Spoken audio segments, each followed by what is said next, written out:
All right, so today we are taking our next step in inequalities, all right? So yesterday, what did we do with inequalities? We graphed them, right? We graphed them, we worked it out, and then we also looked at a graph and wrote an inequality, all right? Today, what we are going to do is we are going to have to solve inequalities, all right, so that we can graph them. Okay, so what the directions want you to do, they don't say it here, but what they want you to do is solve for the variable. All right, so what we have to do here is actually simplify, okay, this inequality to get it to where we could graph it. So remember, when we graphed it yesterday, you ended up with a variable on one side and a number on the other side, okay? So let's take a look here, all right? So we're going to work these odd ones on the front, and then I'm going to let you finish the rest of the sheet kind of for homework. All right, so what I'm going to do is rewrite, okay, the problem that we see here. Excuse my pencil. It is, the cap is busted, or the tip is busted. All right, so what this is saying is you have 4v minus 3 minus 8 is less than negative 3. Okay, here's what you want to do. You treat the inequality like it is an equal sign. All right, so the first thing we got to check, are there like terms on one side? And in this case, there are. We have a negative 3 and a negative 8. Since they are on the same side, we can combine them. So that will mean we have 4v minus 11, which is less than negative 3. Okay? Now, the thing that you have to remember, okay, is we want to get the v by itself. So, just like when we were solving two-step equations the other day, before we can get the v by itself, we got to get the 4v by itself, okay? So what we would do next is add 11 to both sides. So we just added an extra step on the two-step equations. Yeah, because we're going to end up graphing them. I'll talk to you about it, yeah. So that cancels, leaves you with 4v is less than, well, negative 3 plus 11 is 8. Now, what do we have to do to get v by itself? Divide by 4. And what we're left with is v is less than 2. Now, we just solved that thing so that we could get out our inequality. Y'all with me? Huh? Yeah, so now it's just going and graphing it. As we look at this, it is not the or equal to ones, so it's going to be an open dot. What number is the dot going to go at? At 2. And then you've just got to look at the inequality and figure it out. Is it saying 2 is bigger or 2 is smaller? It's facing the 2, yes. So it would eat the 2. The 2 is bigger. So then V's got to be everything smaller than that. And we know smaller goes to the left. And that's it. Remember that thing you told me last year about, All right. So let's look at our next example. All right. So looking here at number 3. All right. I'm not going to rewrite the problem. I'm just going to start working from the top here. So you have 7a plus 6 plus 7a is less than or equal to negative 22. Well, step number 1, is there anything I can combine? Yeah, I got 7a and 7a. If I add them together, 7a plus 7a becomes 14a. You leave your plus 6 there. And that is less than or equal to negative 22. All right, now, same idea as before. Before I can get the a by itself, I got to get the 14 by itself. So I want to start by subtracting 6 14a is less than or equal to. Well, negative 22 minus 6 becomes negative 28. Right? All right, now you divide both sides by 14, and you get a is less than or equal to negative 2. You had a negative 28 and a positive 14. All right, now, what kind of dot am I going to have, open or closed? Closed. Negative 2 is where that dot is going to go. So it's closed at negative 2. Now, is negative 2 the biggest one, or is A the biggest one? Negative 2 is the biggest one. So since it's bigger, your line's got to go everything that is smaller, so that would be to the left. Questions there? All right, now, number 5 is a new type of problem, okay?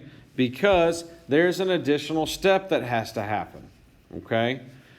And the additional step isn't going to be too noticeable until you get your letter by itself, okay? So, step number 1 is let's combine our like terms. What can we combine up here? 3b and negative 6b. So that'll leave us with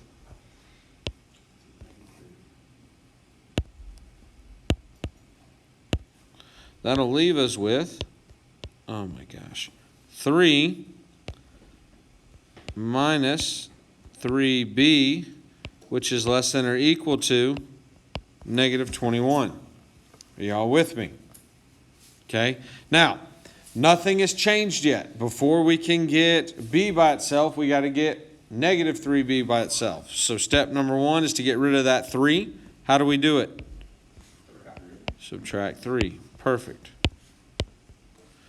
So you get negative 3b is less than or equal to negative 24. Here is the new thing. Is everybody with me? Is everybody paying attention? Okay? Here's the new thing. When you have an inequality instead of an equal sign,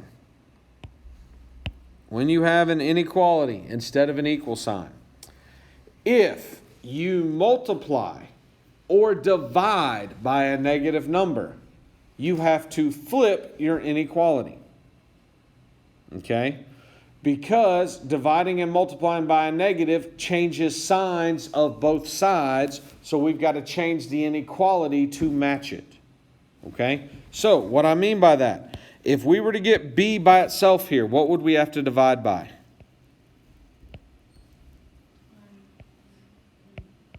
Negative 3. Now, do you see how we are dividing by a negative 3? What that means is that we then have to take this inequality and flip it the other direction. So it will no longer face the negative 24. What is it going to face now? The b that is by itself. Anytime you divide or multiply by a negative, you have to flip your inequality. Now, the rest of the problem you work the same. Negative 24 divided by negative 3 becomes positive 8. And guess what? After our inequality is flipped, we have our final answer. Is everybody with me? Okay. So, looking at this, we're going to have an open or a closed dot. Closed. On what number? 8. That is correct. Now, looking at our inequality, is the number, which is bigger, b or the number? B.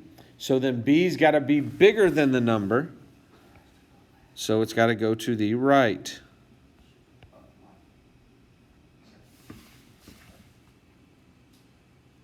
It's facing the letter. That means the letter's got to be bigger than the number. Everything bigger goes to the right. All right. The next two problems are going to end in a different way. Okay? They are the last two new things that you're really going to see today. Okay? That you haven't seen before. You with me? All right. Step number 1 on number 7 is to combine like terms.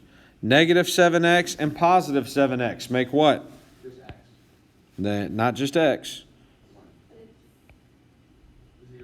0X. 0x. Now, I'm going to be 100% honest with you. I don't really ever write the 0x, but I'm trying to make a point to you because a lot of you are going to write it like this. Okay? So stay with me. What is 0 times anything? 0. When I see the same thing being added and subtracted, if I know it cancels out my x's, I just go straight to 0. But if you don't, it would be 0x, and 0 times anything is 0. So this is really 0 is less than negative 2. Now, here's the part that is different. You have simplified this as much as you can. There's no variable. Uh-oh. Let's think through. There are two options that you can have when the variable goes away. Those options are all real numbers, or it is no solution. Here's how you figure it out. You have to look at the inequality and decide if it is true or false. So, what this inequality is saying, 0 is less than negative 2. Is that true or false? That is false. 0, having no value, is bigger than being a negative value. So what this statement right here is saying to us is false.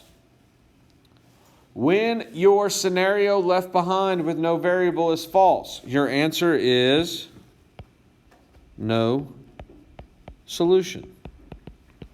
And when it is no solution, you cannot graph that inequality. So you don't have to graph anything. Everybody okay? All right, now let's look at the next one. Very similar type problem here.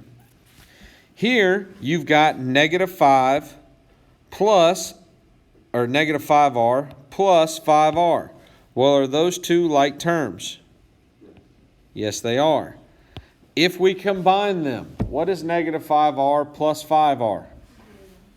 It is 0. Okay, I told you, I usually skip. I don't write 0r, I just go 0. And 0 is less than or equal to 0. Okay, well now we're in the same scenario. We've gotten rid of our variables. We've got to look at this statement and see if it is true or false. Well, is 0 greater than or equal to 0? It is equal to. So is this true? Yeah, this is true. Okay, because 0 can be equal to 0. It is equal to 0. So since this is true, your answer is all real numbers. Okay, now, if it is all real numbers, does that mean it can be any number on the number line? Yes, it does. So guess what your graph looks like? It is just a straight line, no dots, with arrows on both sides.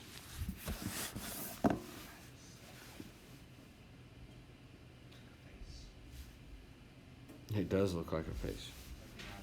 Okay. All right. Are there any questions on this? Okay. You're good?